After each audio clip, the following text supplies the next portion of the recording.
Depuis 2013, le Niger dispose d'un document de politique nationale de modernisation de l'État dont l'impact recherché est que le niveau de satisfaction des usagers des services publics soit amélioré. Et pour que ce changement qualitatif soit une réalité, il faut que les rapports entre l'État, qui est producteur de services publics, d'une part, et les usagers qui en sont utilisateurs, d'autre part, donc il faut que ce rapport soit des plus aisés.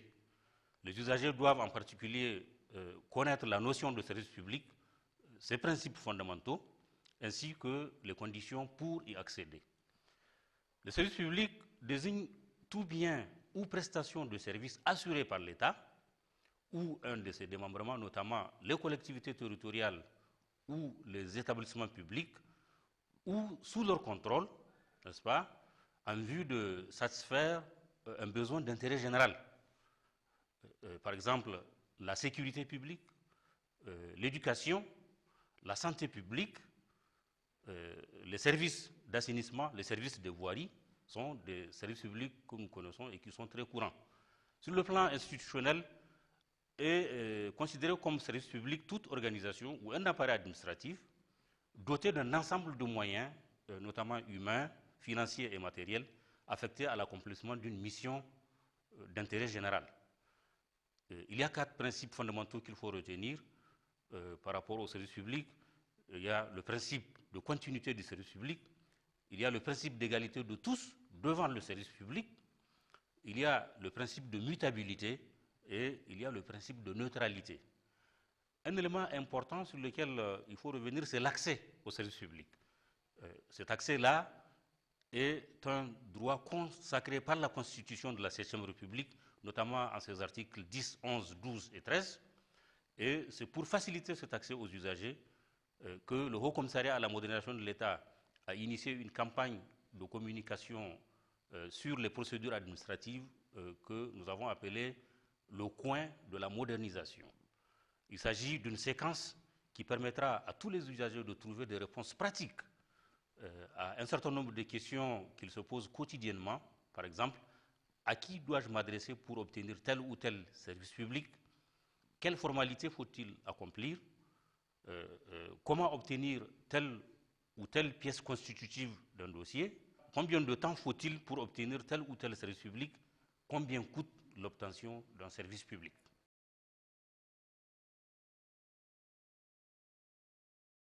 Aujourd'hui, nous avons l'honneur de vous entretenir sur la procédure d'obtention d'un jugement déclaratif de naissance. Le jugement déclaratif de naissance est une décision rendue par un magistrat, en l'espèce le juge chargé des affaires civiles, commerciales et coutumières, qui constate une filiation préexistante et autorise l'autorité municipale, en l'occurrence le maire, à délivrer l'acte de naissance. Il est important de rappeler que le jugement déclaratif de naissance n'est pas l'acte de naissance proprement dit et ne peut être utilisé à la place de l'acte de naissance. Le régime de l'état civil au Niger est actuellement régi par la loi numéro 2007-30 du 3 décembre 2007 qui a remplacé l'ordonnance numéro 85-05 du 29 mars 1985. Conformément aux dispositions de la loi précitée, toute naissance survenue dans une formation sanitaire ou à domicile doit être déclarée dans l'immédiat ou à défaut dans un délai de 10 jours à l'officier d'état civil territorialement compétent, donc la mairie, article 42.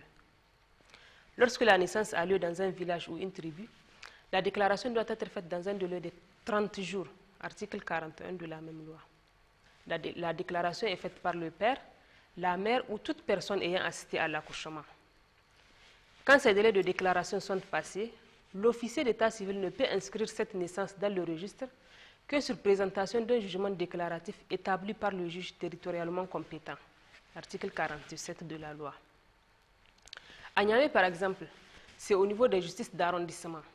Dans les autres régions où il n'existe pas de justice d'arrondissement, c'est au tribunal de grande instance. Dans les départements, le jugement déclaratif se fait dans les tribunaux d'instance. Qui doit demander un jugement déclaratif de naissance? Toute personne ayant un intérêt peut demander l'établissement d'un jugement déclaratif de naissance.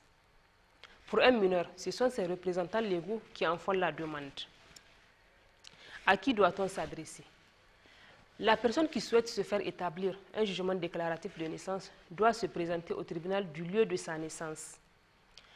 Pour les requérants nés à Niamey, ils doivent se rendre au niveau des justices d'arrondissement, du 1er au 5e. Si le requérant est né dans une des régions autres que Niamey, c'est au niveau du tribunal de grande instance de cette localité qu'il doit se présenter.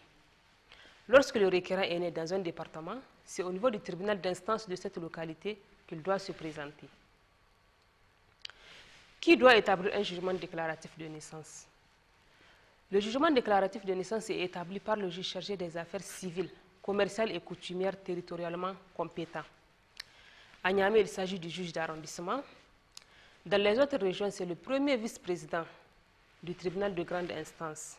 Et dans les tribunaux d'instance, ce sont les présidents des dix tribunaux qui assurent cette fonction. Quels sont les documents à fournir pour l'établissement d'un jugement déclaratif de naissance? Le requérant doit adresser au juge territorialement compétent une demande comportant tous les renseignements nécessaires. C'est en quelque sorte la déclaration faite au juge. Il doit ensuite être accompagné de 2 témoins âgés d'au moins 8 ans de plus que lui, qui attesteront devant le juge de la véracité des renseignements contenus dans la demande. Ces 2 témoins doivent être munis de leurs pièces d'identité.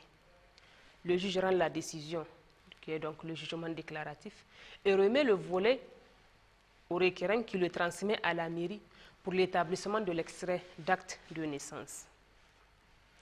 Combien coûte l'établissement d'un jugement déclaratif de naissance? L'établissement d'un jugement déclaratif de naissance est lié au paiement d'une amende que le juge fixe librement. Cette amende varie de 1 000 francs à 10 000 francs. Voici ce que nous pouvons dire très succinctement sur la procédure d'obtention d'un jugement déclaratif de naissance au Niger. Merci de votre attention.